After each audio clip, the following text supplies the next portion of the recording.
Hello friends and welcome to study with ma'am myself Shanti. तो friends हमने कल chapter 18 पूरा किया क्लास 7 का, ठीक है।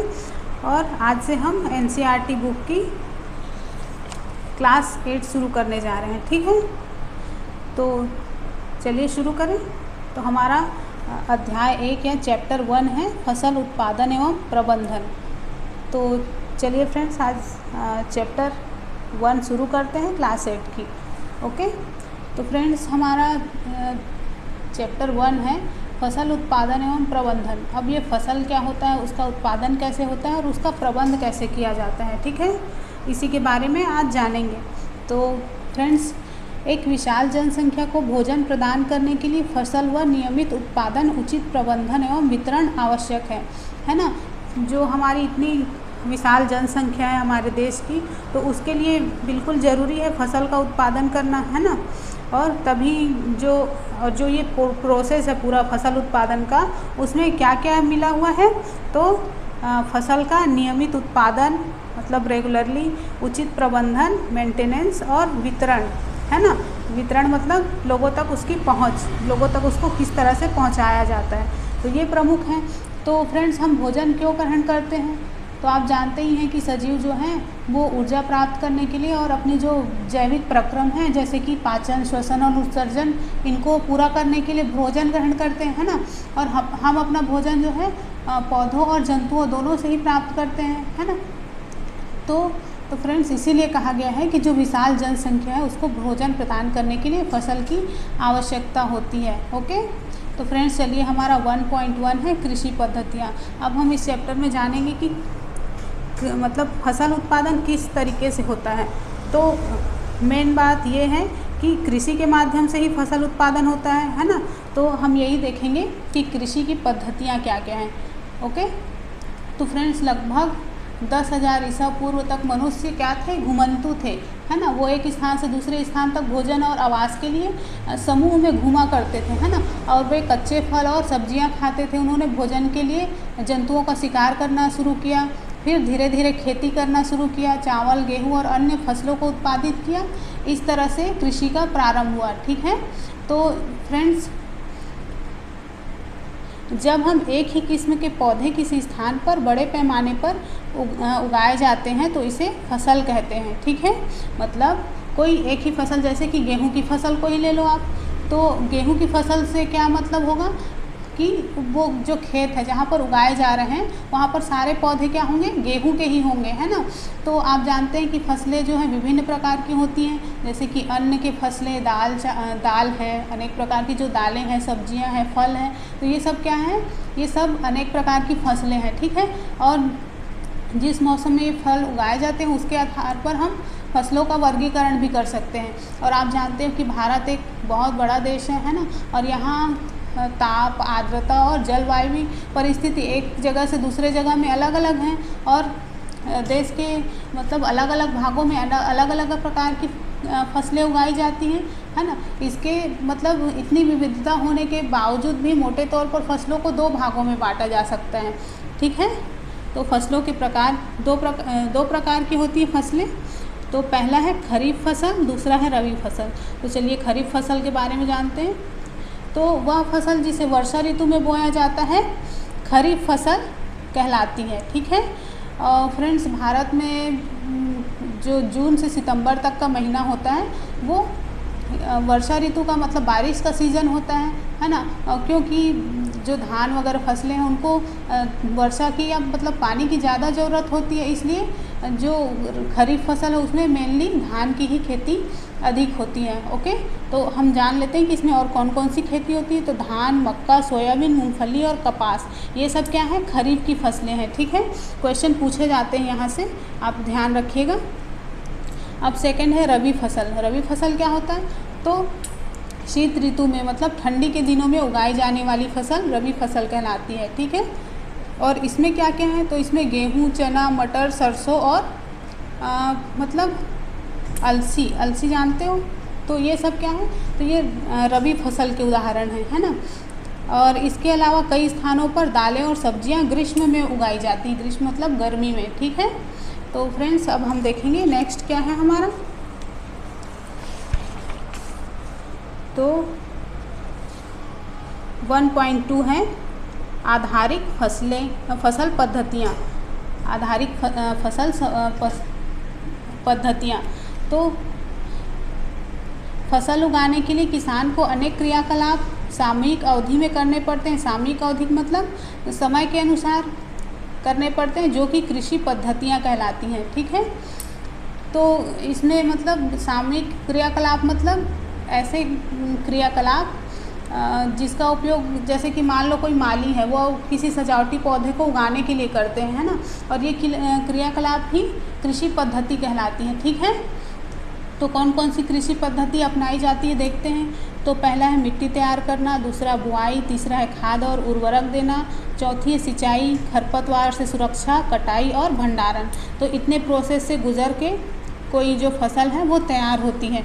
ठीक है, तो सॉरी, हमारा 1.3 है मिट्टी तैयार करना। अब उसी को पॉइंट वाइज देखते जाएंगे। तो सबसे पहले मिट्टी तैयार की जाती है ना। तो फसल को उगाने से पहले मिट्टी तैयार करना सबसे फर्स्ट स्टेप है। ओके, इसमें क्या किया जाता है, मिट्टी को पलटना, मतलब इसे पोला बनाना, जैसे जिससे कि मिट्टी के बीच बीच में हवा और पानी के लिए जगह बन जाए, है ना। तो ये बहुत ही इम्पॉर्टेंट काम है, जिससे जड़ें भूमि में गहराई तक जा सकती हैं, है ना। मिट्टी पोली होगी तो जड़ें भी गहराई तक जाएंगी और मतलब आसानी से मतलब उनमें श्वसन हो सकेगी। और फ्रेंड्स, आप लोग जानते हो कि पोली मिट्टी किस प्रकार से जड़ों को जो है सरलता से श्वसन करने में सहायक होती है, जैसे कि हमने लास्ट चैप्टर्स में पढ़े थे। तो फ्रेंड्स, पोली मिट्टी होती है, उसमें रहने वाले केचुए और जो छोटे छोटे सूक्ष्म जीव हैं वो उनके श्वसन में सहायता करते हैं। ठीक है, और ये मतलब सूक्ष्म जीव जो हैं किसानों के मित्र कहे जाते हैं, जैसे कि केचुआ, क्योंकि ये मिट्टी को और पलटकर मतलब पोला बनाते हैं, उनमें ह्यूमस बनाते हैं। ठीक है, और फ्रेंड्स, तो ये मिट्टी को पोला करना, पलटना, ये क्यों आवश्यक है। तो हमने लास्ट चैप्टर में पढ़ा था कि मिट्टी में खनिज, जल, वायु और कुछ सजीव होते हैं, है ना। इसके अलावा जो मृत पौधे और जंतु भी हैं जो मिट्टी में पाए जाते हैं, वो मतलब सूक्ष्म जीवों के द्वारा अपघटित होते हैं, मतलब डिकम्पोज हो जाते हैं। तो इस प्रोसेस में जो मृत जीव हैं जो मिट्टी में पाए जाते हैं, वो क्या करते हैं, तो वो पोषक पदार्थ हैं उसको मिट्टी में निर्मुक्त करते हैं। ठीक है, और ये पोषक पौधों द्वारा अवशोषित किए जाते हैं। और फ्रेंड्स, हमने मृदा वाले चैप्टर में पढ़ा था कि जो ऊपरी लेयर है मिट्टी की, है ना, वो कुछ सेंटीमीटर तक की होती है, और यहीं पर जो है पेड़ पौधे की वृद्धि के लिए ये सहायक है, क्योंकि यहाँ पर ह्यूमस प्रेजेंट होता है, और उलटने पलटने पोला करने से जो पोषक पदार्थ हैं वो ऊपर आ जाते हैं, है ना, और पौधे इन पोषकों का उपयोग कर सकते हैं। इसीलिए मिट्टी का उलटना पलटना और पोला करना फसल के लिए बहुत ही महत्वपूर्ण है। ओके, और फ्रेंड्स, मिट्टी को उलटना पलटना और पोला करने की प्रक्रिया जुताई कहलाती है। ठीक है, मतलब खेतों को जोतना क्या कहलाता है, जुताई करना कहलाता है। और ये किससे करते हैं इसको, तो इसके लिए पाटल एक तरह की मतलब औजार है समझो, और खेतों को जुताई करने से पहले उसमें पानी भी देना पड़ता है। ठीक है, और यहाँ पर जो बड़े बड़े ढेले होते हैं उसको पाटल की सहायता से तोड़ा जाता है, और बुआई और सिंचाई के लिए खेत को समतल करना बहुत ज़रूरी है। ठीक है, तो फ्रेंड्स, कभी कभी जुताई से पहले खाद भी दी जाती है, इससे जुताई के समय खाद मिट्टी में बहुत अच्छी तरह से मिल जाता है, और बुआई से पहले खेत में पानी भी दिया जाता है। ठीक है, तो फ्रेंड्स, हमने मिट्टी तैयार कर ली। अब देखते हैं कि हमको कौन कौन से औजार की ज़रूरत पड़ती है। तो ये जो औजार हैं वो मतलब फ्रेंड्स, अच्छी उपज के लिए जो बुआई करने से पहले मिट्टी को भुरभुरा करना बहुत ज़रूरी होता है, और इसके लिए बहुत सारे औजार जैसे कि हल, कुदाली, कल्टीवेटर इसमें से प्रमुख औजार हैं। तो हल और कुदाली के बारे में तो आप जानते ही हो, ये कल्टीवेटर के बारे में जानते हैं। चलो, तो कल्टीवेटर क्या होता है, तो आपने ट्रैक्टर के पीछे में जो कांटेदार एक लगा हुआ करंट देखा होगा, तो वह उसी को कल्टीवेटर कहते हैं, और ये ट्रैक्टर के साथ अटैच होता है, और उसी के द्वारा मिट्टी को जोता जाता है। ठीक है, तो इससे मतलब हमारा पैसा और समय दोनों बच जाता है। ओके, तो फ्रेंड्स, अब हमारा नेक्स्ट है बुआई। तो अब हम बुआई के बारे में जानेंगे। फ्रेंड्स, हमने अब मिट्टी तैयार कर ली, अब हम बुआई शुरू करेंगे। ठीक है, तो बुआई फसल उत्पादन का एक इम्पॉर्टेंट दूसरा प्रोसेस समझो। तो बोने से पहले अच्छी गुणवत्ता वाले बीजों का चयन किया जाता है, मतलब जो अच्छे गुणवत्ता और अच्छी किस्म के बीज होते हैं उनको अलग किया जाता है, और जो अच्छी किस्म के बीज हैं वो स्वस्थ, साफ एवं स्वस्थ बीजों को प्राथमिकता दी जाती है। मतलब जो स्वस्थ और अच्छे बीज होते हैं उन्हीं को बोकर अच्छी फसल प्राप्त की जा सकती है। तो अब देखते हैं बीजों का चयन कैसे किया जाता है। तो बीजों के चयन के लिए मतलब कुछ जो बीज हैं उनको पानी में डालकर देखा जाता है, और जो क्षतिग्रस्त मतलब ख़राब बीज होते हैं वे हल्के और खोखले होते हैं अंदर से, तो उनमें उनको जल में डालने पर वो तैरते रहते हैं, ठीक है। और ये एक मतलब ख़राब और अच्छे बीज की पहचान करने के लिए एक बहुत अच्छी विधि है। ओके, तो फ्रेंड्स इसके लिए मतलब जो बुआई है उसके लिए परंपरागत औजार, मतलब पहले के ज़माने में क्या औजार यूज़ किया जाता था। तो परंपरागत रूप से बीजों की बुआई के लिए एक कीप के आकार की मतलब ऊपर में कीप जैसे आकार की होती थी, उसमें पाइप लगा होता था जो कि हल के साथ अटैच होता था। तो और जो बीज है उनको कीप के अंदर डाल देते थे, और ये जो निकले सिरा होता था उसका वो पाइप से गुजरकर मिट्टी में, मतलब मिट्टी को भेद कर मिट्टी में बीज जो है वो चले जाते थे, ठीक है। तो ये तो हुआ परंपरागत तरीका। अब उसके बाद आई सीड ड्रिल, मतलब जो एक मशीन है उसके द्वारा बीजों को ज़मीन में डालना। तो ट्रैक्टर चलित सामान दूरी एवं गहराई पर बीजों की बुआई होती थी, मतलब समान दूरी पर, मतलब ये ट्रैक्टर में फंसाकर यूज़ किया जाता है इसको, जो सीड ड्रिल है उसको। और इससे क्या होता है, तो मतलब इसके द्वारा जो बीज है वो मतलब एक समान दूरी पर और एक समान गहराई पर चले जाते हैं बीज, और मतलब बुआई के बाद बीज को मिट्टी से ढक दिया जाता है, जिससे कि जो मतलब चिड़िया वगैरह हैं वो उनसे जो नुकसान होता है उसको रोका जा सकता है, ठीक है। और सीड ड्रिल के द्वारा बुआई करने से इससे भी समय और पैसे की बचत होती है, ठीक है। अब हमारा नेक्स्ट है, चलिए देखते हैं पीछे। 1.5 खाद एवं उर्वरक मिलाना। फ्रेंड्स हमने बीज की बुआई भी कर ली, अब हम खाद के बारे में जानेंगे कि कौन कौन से कैसे खाद हैं जो डाले जाते हैं। तो फ्रेंड्स वे पदार्थ जिन्हें मिट्टी में पोषक स्तर बनाए रखने के लिए मिलाया जाता है उन्हें खाद एवं उर्वरक कहते हैं, ठीक है। मतलब जो मिट्टी की उर्वर क्षमता को बनाए रखते हैं उसी को खाद बोलते हैं। तो मिट्टी फसल को मतलब खनिज पदार्थ प्रदान करती हैं, और ये पोषक पौधों की वृद्धि के लिए आवश्यक हैं। और कुछ क्षेत्रों में मतलब किसान खेत में एक के बाद दूसरी फसल उगाते रहते हैं, कभी भी खेत को खाली नहीं छोड़ते। तो इससे क्या होता है, मिट्टी की जो पोषक तत्व हैं वो मतलब कम होते जाते हैं, और लगातार फसल उगाने से मिट्टी में पोषकों की कमी हो जाती है, और इसी क्षति को पूरा करने के लिए किसान जो है खेत में खाद देते हैं, और यह प्रक्रम क्या कहलाता है, तो यही खाद देना कहलाता है, ठीक है। और मतलब अगर पेड़ पौधों को सही तरीके से खाद ना मिले तो पेड़ पौधे कमज़ोर हो जाते हैं, ठीक है। और ये खाद जो है वो एक कार्बनिक और जैविक पदार्थ है जो कि पौधों और जंतुओं के अपशिष्ट से प्राप्त होता है। अपशिष्ट मतलब उनके जो वेस्ट प्रोडक्ट है उनसे प्राप्त हो जाता है, ठीक है। और किसान जो है पेड़ पौधों और जंतु अपशिष्टों को एक गड्ढे में डाल देते हैं, और इसका अपघटन होने के लिए उनको ऐसे ही खुले में छोड़ देते हैं। तो अपघटन किसके द्वारा होता है, तो सूक्ष्म जीवों के द्वारा होता है, और जो अपघटित पदार्थ है वो खाद के रूप में उपयोग किया जाता है, ठीक है। फ्रेंड्स हमने वर्मी कंपोस्टिंग के बारे में पढ़ा था, जो कि केंचुओं के द्वारा तैयार किया जाता है ना।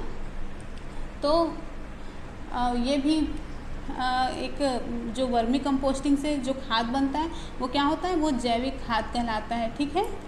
अब हम जानेंगे उर्वरक के बारे में। उर्वरक क्या होते हैं, तो उर्वरक रासायनिक पदार्थ हैं जो विशेष पोषकों से समृद्ध होते हैं, इनका उत्पादन फैक्ट्रियों में किया जाता है। फ्रेंड्स जो जैविक खाद है उनको बड़े बड़े गड्ढों में पेड़ पौधों को के पत्तों को या फिर जो सड़ने गलने वाले पदार्थ होते हैं उनको सड़ाकर जैविक खाद प्राप्त किया जाता है। लेकिन जो ये उर्वरक है उनको फैक्ट्रियों में बनाया जाता है, ठीक है।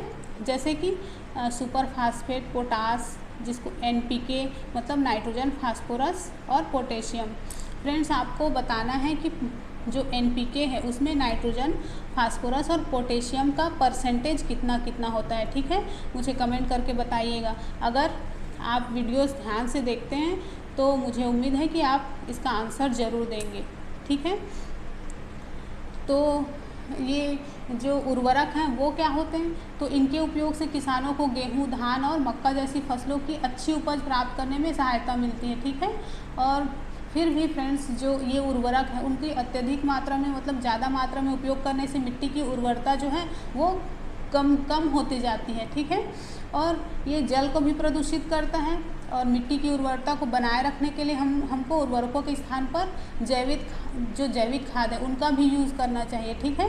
और 2 फसलों के बीच में कुछ समय के लिए जो खेत हैं उनको खाली छोड़ देना चाहिए, ताकि जो खेत हैं वो भी थोड़ी देर आराम कर सके, है ना। और खाद के उपयोग के लिए मिट्टी के गठन और जल की अवशोषण क्षमता में भी वृद्धि होती, मतलब मिट्टी में खाद अच्छी डलेगी तो वो वहाँ पर जल अवशोषण और जो मतलब मिट्टी के गठन है उसका जो स्ट्रक्चर है वो भी सुधरेगा। ऐसे मिट्टी सभी पोषक तत्वों से पूरी हो जाएगी।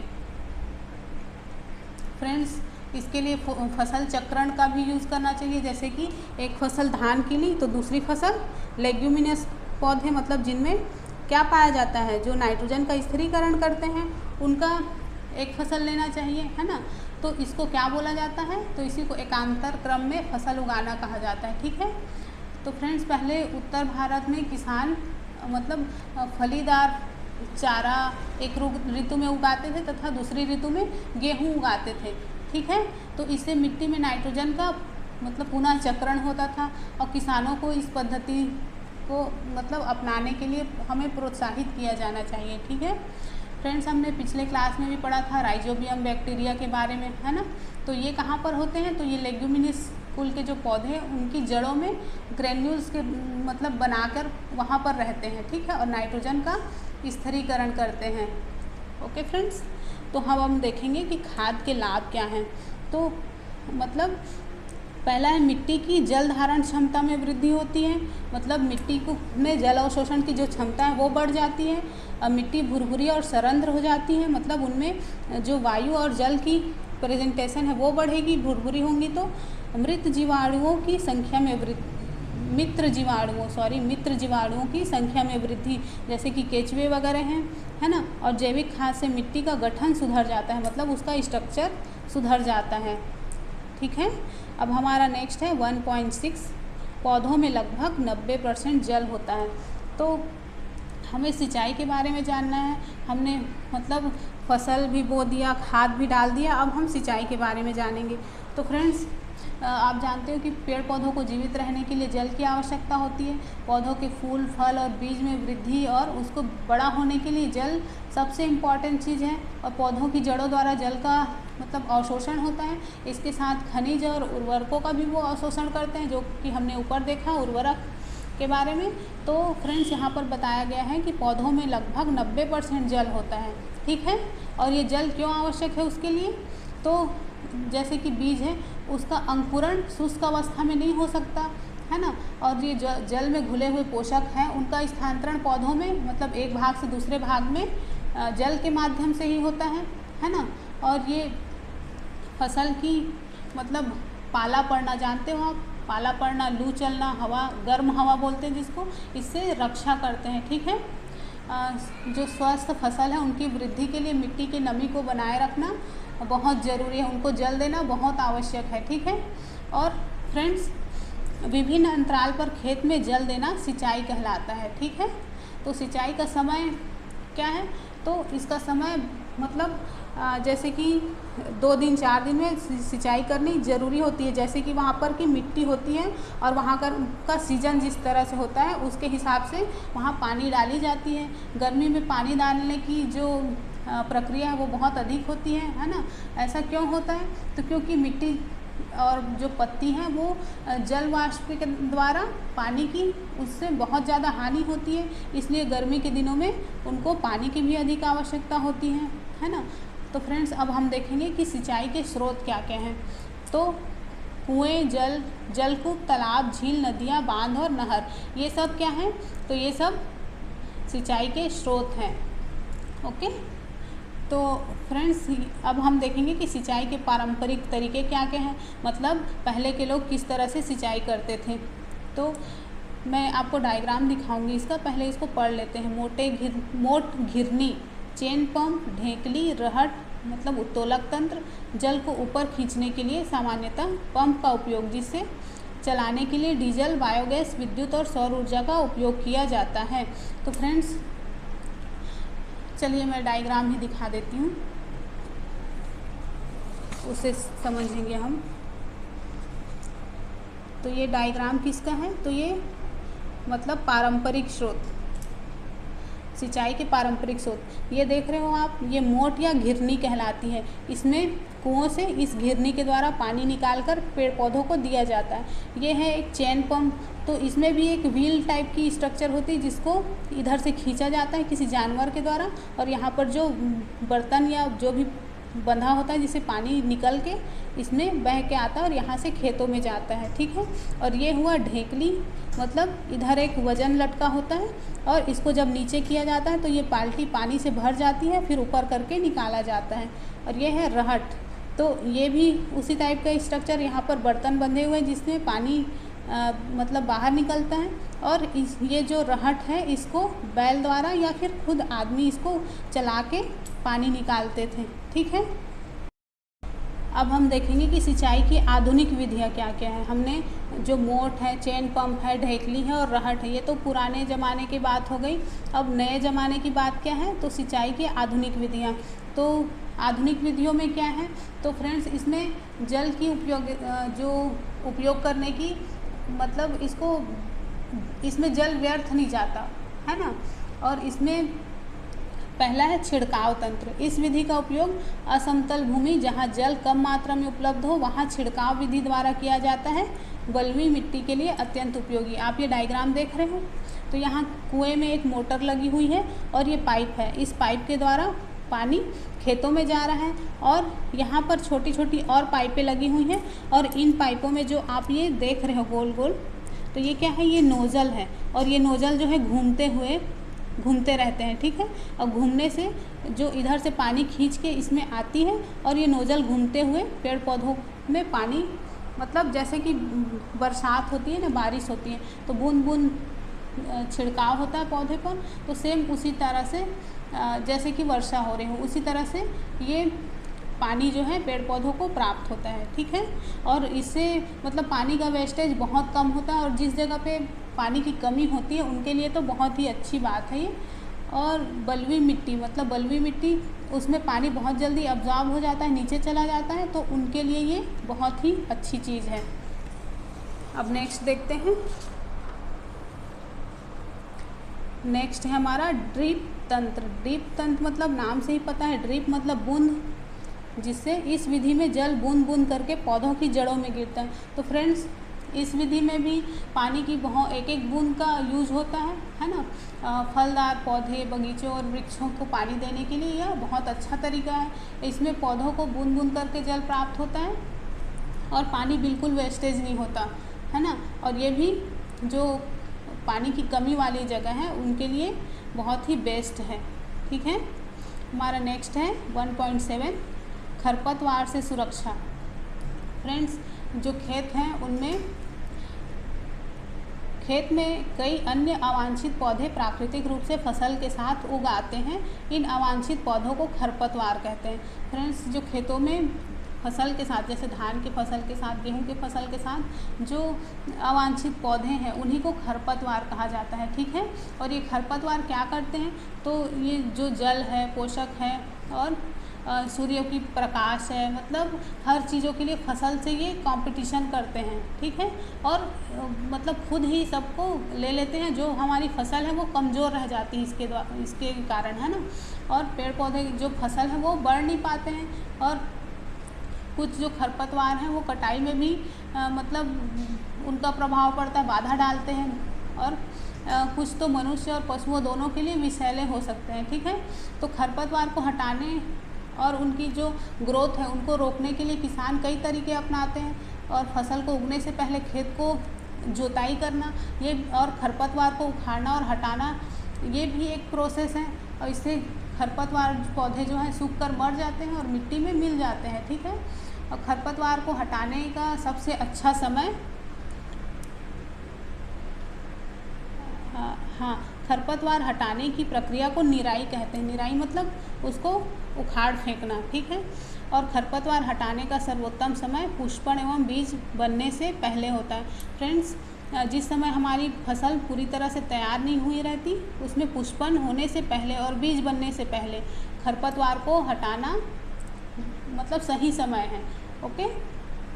और यह जो कार्य है वो खुरपी या हैरो के द्वारा किया जाता है। खुरपी और हैरो आप जानते ही होंगे। और कभी कभी रसायनों के उपयोग द्वारा खरपतवार नियंत्रण किया जाता है। इन्हें खरपतवार नाशी कहते हैं। मतलब कुछ रासायनिक पदार्थ होते हैं, उनका यूज़ किया जाता है खरपतवार को हटाने के लिए।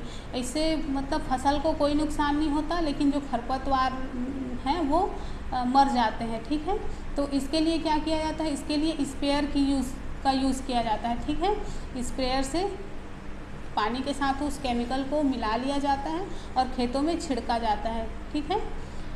और फ्रेंड, जैसे कि मैंने पहले बताया कि उसके लिए पुष्पन और बीज बनने से पहले खरपतवार नाशी होता है, उसका छिड़काव किया जाता है।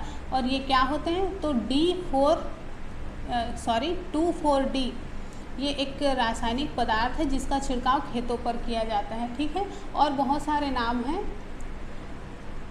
ओके। तो फ्रेंड्स, ये जो रसायन है इनका जो खेतों में छिड़काव करते हैं जो किसान, तो उनके लिए भी वो हानिकारक होता है। क्यों होता है, क्योंकि छिड़काव करते के समय उनके मुंह और नाक से वो मतलब उनके फेफड़ों तक पहुंच जाता है, जो कि उनके लिए बहुत हानिकारक होता है। इसलिए मुंह और नाक को ढक लेना चाहिए छिड़काव करते समय। तो फ्रेंड्स, हमारा नेक्स्ट है 1.8 कटाई। फ्रेंड्स, हमारा फसल भी बढ़ गया, हमने खरपतवार भी नष्ट कर दिया। अब हम फसल की कटाई करेंगे, ठीक है।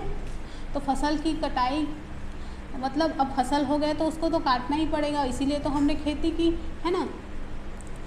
तो फसल के पक जाने के बाद उसे काटना कटाई कहलाता है। फसल पकने में 3 से 4 महीने का समय लगता है, ठीक है।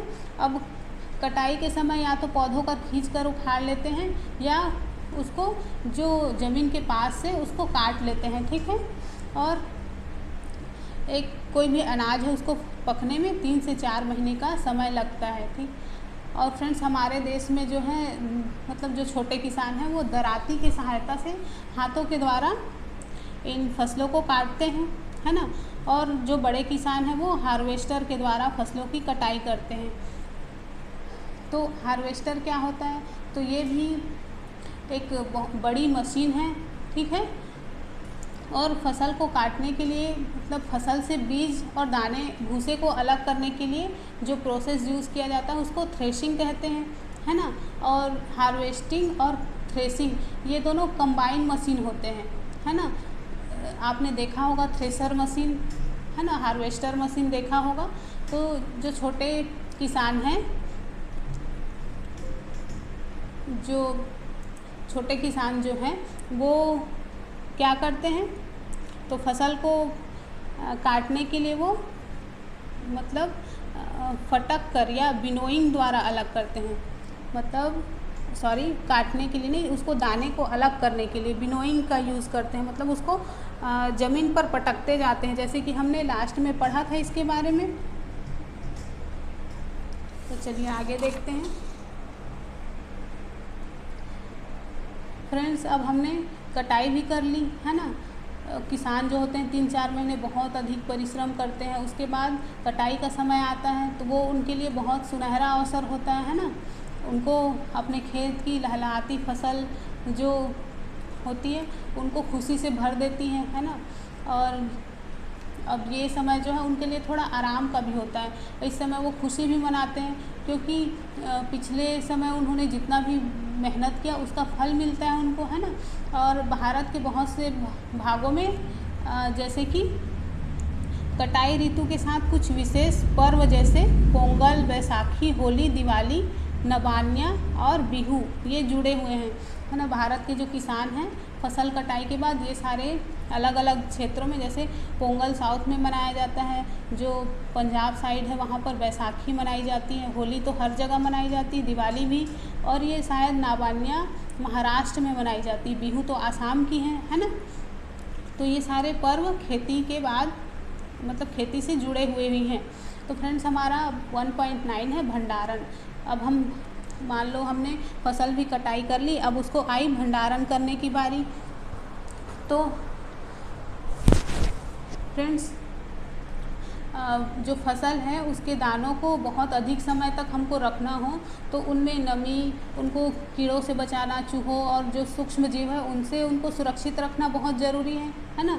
जो ताज़ा फसल होती है उनमें बहुत अधिक नमी की मात्रा होती है, और इसको जो ताज़ा कटी फसल है उसके दानों को सुखाए बिना ही भंडारित करें तो वो ख़राब हो जाएंगे, है ना। जीवों के द्वारा उनमें मतलब वो जीवों के द्वारा ख़राब कर दिए जाएंगे, उनकी अंकुरण क्षमता भी नष्ट हो जाएगी।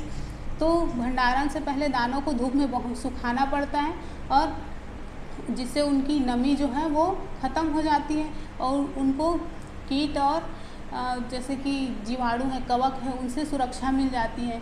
और जो किसान है वो अपनी फसल को भंडारण के लिए जूट के बोरे का यूज़ करते हैं, या फिर धातु के बड़े पात्र जिनको बीन बोला जाता है उसमें करते हैं। परंतु बीजों को बड़े पैमाने पर भंडारण साइलो और भंडार गृहों में किया जाता है। मतलब जो बड़े बड़े किसान हैं या फिर बड़ी बड़ी राइस मिल वगैरह हैं वहाँ पर इनको साइलो और भंडारण गृहों में एकत्रित किया जाता है, ठीक है। और इनको मतलब कीटों से या सूक्ष्म जीवों से बचाने के लिए इनमें नीम की सूखी पत्तियाँ और कुछ रसायनों द्वारा सुरक्षित किया जाता है, ठीक है। तो अब हमारा है 1.10 जंतुओं से भोजन। फ्रेंड्स हमने लास्ट चैप्टर में पढ़ा था कि हम मतलब अपने मतलब भोजन के लिए हम पेड़ पौधे और जंतु दोनों पर निर्भर होते हैं, है ना। दोनों से हमको खाद्य पदार्थ मिलते हैं। और जो समुद्र के तटीय क्षेत्र में रहने वाले लोग हैं वो मछली उनका मुख्य आहार है ना। जैसे कि हमने लास्ट चैप्टर में पढ़ा था कि पौधों से प्राप्त होने वाले जो खाद्य पदार्थ हैं उसके बारे में हमने जाना कि हम पेड़ पौधों से क्या क्या प्राप्त करते हैं और जीव जंतुओं से किस प्रकार से भोजन प्राप्त करते हैं, है ना। तो इस चैप्टर में हमने ये भी जान लिया कि बीजों का चयन, बुआई, ये सब किस प्रकार से होता है, घर और मतलब उसको स्टोर किस तरह से करते हैं। और अब हम जानेंगे कि जंतुओं से भोजन मतलब जो घरों में अथवा फार्मों पर पालने वाले पशुओं को उचित भोजन, आवास और देखभाल बड़े पैमाने पर किया जाता है, जिसे पशुपालन कहते हैं। आप जानते हो पशुपालन क्या होता है? तो पशुओं को पालना ही पशुपालन कहलाता है। अगर इसको छोटे घरों में पाला जाए तो इसको मतलब घर में ही पशुपालन बोला जाता है, लेकिन अगर बड़े बड़े फार्मों में बड़ी संख्या में पशुपालन किया जाता है, जैसे कि हमने भेड़ों के बारे में पढ़ा था, है ना। तो और हम जानते हैं कि जिस तरह से पेड़ पौधों से हमको भोजन प्राप्त होता है उसी तरह से कई जंतु उत्पाद भी हैं जिनको हम भोजन के रूप में ग्रहण करते हैं। जैसे कि मछली से कॉड लिवर तेल मिलता है जिसमें विटामिन डी होता है। ओके फ्रेंड्स, तो यहाँ पर हमारा ये चैप्टर ख़त्म होता है। अब देखते हैं क्वेश्चन क्या है। तो रबी तथा खरीफ फसलें किस माह में बोई जाती हैं? पहला क्वेश्चन है ये किस माह में बोई जाती हैं रबी और खरीफ फसल, इसको बताना है आपको। और 5 फसलों के नाम भी बताना है, 5 रबी की फसल और 5 खरीफ की फसल, ठीक है फ्रेंड्स। तो अगर वीडियो पसंद आया हो तो लाइक शेयर सब्सक्राइब ज़रूर करिएगा।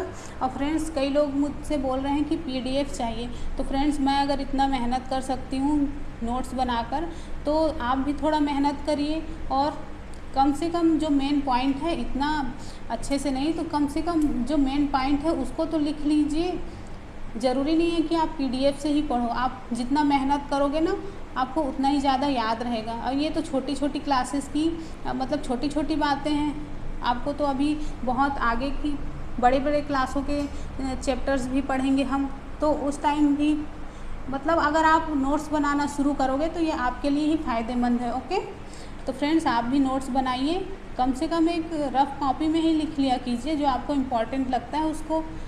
ओके फ्रेंड्स, तो फिर मिलते हैं नेक्स्ट वीडियो में। Bye bye.